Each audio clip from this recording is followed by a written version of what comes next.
by step. Left, right, moving forward on the glory. Welcome to the best gambling show on the internet. This is the home of the money pick. Make sure you hit the like button. Make sure you subscribe. We got the week 5 teasers, and I don't want to jinx anything, but we've hit 2 in a row, and they've been easy wins. We haven't even sweat. We hit 1 earlier in the year. Let's go for 3 in a row, but let's be cautious. I got some different views on this teaser than normal, so bear with me. Let's get to it. First game, we got the Cleveland Browns at the LA Chargers. Right now, we got Cleveland +2, +1.5. Some places, I got the +2. I'm bouncing that 7 on it, and I'm rolling into LA with Cleveland +9, and this Cleveland defense is performing well. Yes, I will talk about some of my issues with this Browns offense. They aren't humming, and they aren't in rhythm, but one thing you can't say about this defense, you can't say this defense isn't executing. They're absolutely phenomenal last week against Minnesota. They're absolutely phenomenal and destructive in their front four, and I think that's one thing you have to do against Herbert. Yes, the LA Chargers offensive line has looked better this year, and credit to that coaching staff and GM, but I still think this offensive line is a bit weak. I want to see how they deal with this front four of Cleveland. Clowney and Garrett coming at you is nothing to snub at. It's nothing to snub at. Let's be real about it. And then I'm looking at the Browns. We know the Browns, what they're going to do on offense. They're going to run the ball. They're going to run it some more. Got one of the best offensive lines in the league. Yes, I know Baker hasn't gotten it going. Him and Odell had zero to little chemistry last week. It was kind of ugly at times. The Browns passing game isn't in full rhythm, but I don't think it needs to be. We're working with +9, and we're working with one of the best run games in the NFL. I'm rolling with Cleveland.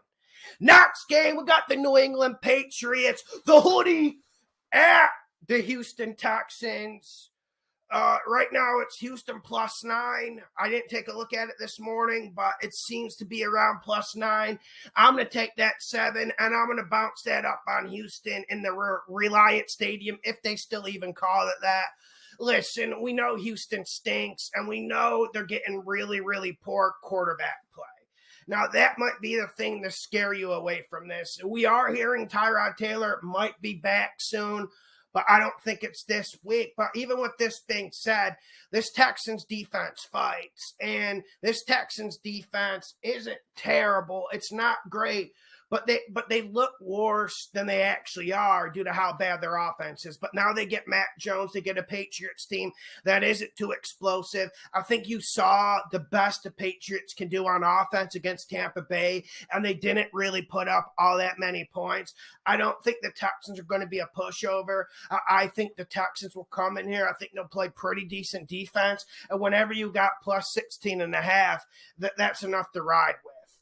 Next game, we got the Detroit Lions at the Minnesota Vikings. Minnesota's -9.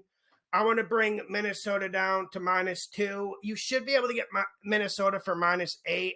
I was surprised it got all the way up to 9. But when I'm looking at this game, I see the fundamentals of Minnesota rather simple. In order to beat Minnesota, you have to hit Kirk Cousins. In order to make Kirk Cousins stink, you have to hit him. It's rather simple, and Kirk Cousins is a guy who's weak mentally. But this Detroit Lions defense doesn't have the cachet, nor the talent, nor the inspiration to come in here and really hit Kirk Cousins, to really fluster him. Therefore, I think the Vikings get the running game going. I think the Vikings get the play action pass going. I think the Vikings put up over 27 points on offense. We'll see what the Lions and Goff are able to generate. The Vikings defense has been playing better. They are vulnerable, but when you look at Detroit, Minnesota has their vulnerabilities. Let's be real. But you have to be able to take advantage of their vulnerabilities, and Detroit just doesn't match up well to do it. People complain that the Vikings were on the ticket last week. They're on the ticket again. They will be able to do this. It might not be the easiest one, but they will be able to get this off for us. Let's get to the next game. We got the Philadelphia Eagles at the Carolina Panthers. Philly +3.5. I'm adding 7 to that. Philadelphia plus 3.5, and I'm riding what hurts plus 10.5 on the road. Carolina, you got to run the ball. You got to give your defense some rest. And I think if this Philadelphia defense has a little bit of rest, I think they'll be able to win against Darnold. And Darnold put up good stats last week. But go watch the beginning of the second half. Go watch those first 2 drives Darnold had. Go watch those last 2 drives before the end of the first half. That's where that game was lost. That defense didn't lose the game. Darnold lost that game. That's where that game was lost. Darnold's just holding the ball too long. Whenever Brady doesn't have the number 1 option open, Darnold panics. And we see really good play calling and sets out of Carolina. They used the motion well. Wide open guys running for Darnold underneath, but these things close down in the second half. People start breathing on other men in the second half, and you're not going to get those easy dump downs. You're going to have to throw it deep. You're going to have to come with something extensive. I don't think he will. I think Hurts does more than Darnold this game. I don't want to make it simple. I don't want to be lazy, but Hurts versus Darnold, I think Hurts makes the bigger plays, and I don't know what Darnold's going to do. I think Darnold's going to have a great first half. That's what he's been doing. He's been humming in the first half. Then in the second half, he clamps up when the defense makes adjustments, when they're not able to scheme people wide open, when Moore's not running 10 yards open across the middle for a 20-yard pass. Darnold shakes and he folds, and I think he will. Philly plus 10.5. Next game, San Francisco at Arizona. Right now it's San Fran plus 5.5. You know what I'm doing. Plus 7, 12.5. San Fran in the desert. Yes, the desert's dangerous. Many of bettors have come to die. Many of weekends have been slashed and buried in the sand of that Arizona desert. This is a home field advantage I have always taken advantage of in this league that everyone sleeps on. With that being said, we have a San Francisco team that does look a little bit desperate. This is an NFC West game, and they have a defense that simply has been a little bit disappointing this year. But they have a very tough defense. They have 3 good pass rushers, and that's what you need against Arizona. When you play against Arizona, it's about getting your paws on Kyler Murray. It's about making Kyler Murray feel uncomfortable. It's about slamming that little dude to the turf. And you can knock him out of games.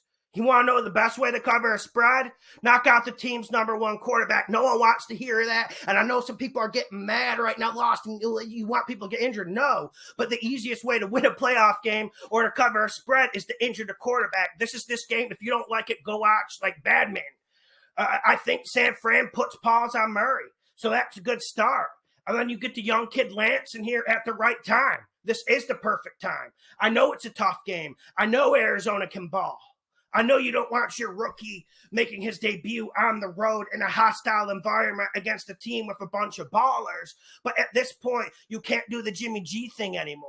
And at this point, the San Fran running game is starting to suffer due to their lack of running backs. The read option will be in play on Sunday, and I don't know why.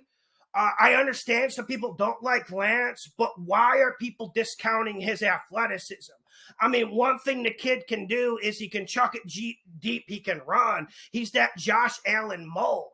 Now, we know he's going to come in raw. We know he's going to be inaccurate, but, you know, it's better than Jimmy G almost throwing picks on screen passes because he's so timid and he's so tentative.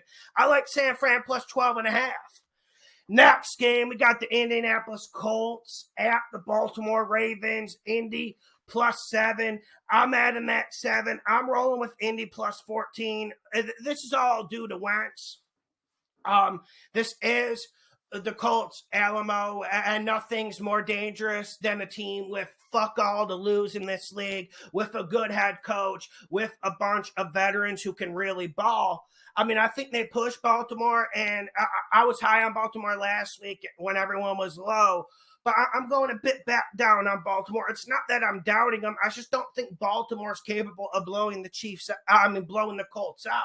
because when we're riding with this plus 14 in the Colts, pretty much to lose this game, the Colts have to get blown out.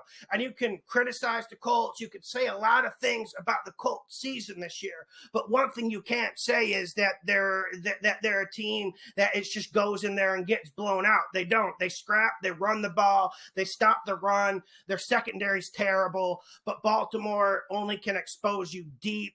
Lamar's not going to throw it 30, 35 times a game and really expose the secondary the way you need to. That's why I love Indy plus 14. But like with any Indy game this year, you really have to be following Carson Wentz's health. And this is the last teaser. I know some of you want to go 6. I'm going to go 7. I'm putting all of these on. I will not be putting the Thursday night game on. We got the Giants at the Dallas Cowboys. The over-under is 52.5. Hey, I want to add 10 to that, make it 62.5, and I'm going under. This is a tough week, and I had to work on the over-unders. I think 2 weeks ago, you always have to work in one once in a while, and this is a good week because everyone's riding high with the Dallas offense. Everyone's a bit punch drunk, thinking they're going to go over 30 every game, and yes, the Carolina performance, it did set me back a little bit and say, okay, this Dallas offense seems to have run-pass balance. I'm surprised Mike McCarthy is actually working in Zeke so much and letting Dak throw on play action. I really like what the Cowboys offense is doing, but this Giants front seven, they're going to be better than what Dallas played so far, and I think this Giants front seven has a little bit to say about this. Giants secondary is average, but the front seven can help them. The only problem with the Giants sometimes is they have to blitz to generate a pass rush. Let's watch that because Dak has been burning blitz packages this year. I think there's a stat to prove it, but either way, I'm not a big fan of stats. Let's just see Dak working against the blitz really good this year. Well, with that being said, we know the Giants are pretty good defense. We can at least give them that much credit. They did really good against the Saints last week. Even though the Saints offense isn't good, the Saints offense had a really good game plan last week. And then I'm looking at this Giants offense. Yeah, listen, I think you can get 17 or 20 out of the Giants offense, but I don't see a whole lot more even against a weak Dallas defense. That's why I love this over. I'm going under on 62.5. Make sure you add the 10 to that if you can get it. I am staying away from this Thursday night game. I understand if some of you guys want to throw Rams money line on the teaser, but I didn't see much value in adding it. So I got Cleveland plus 9, Houston plus 16.5, Minnesota minus 2, Philly plus 10.5, San Fran plus 12.5, Indy plus 14, Giants, Dallas over under 62.5. Hit the like button, share the videos 3 in a row.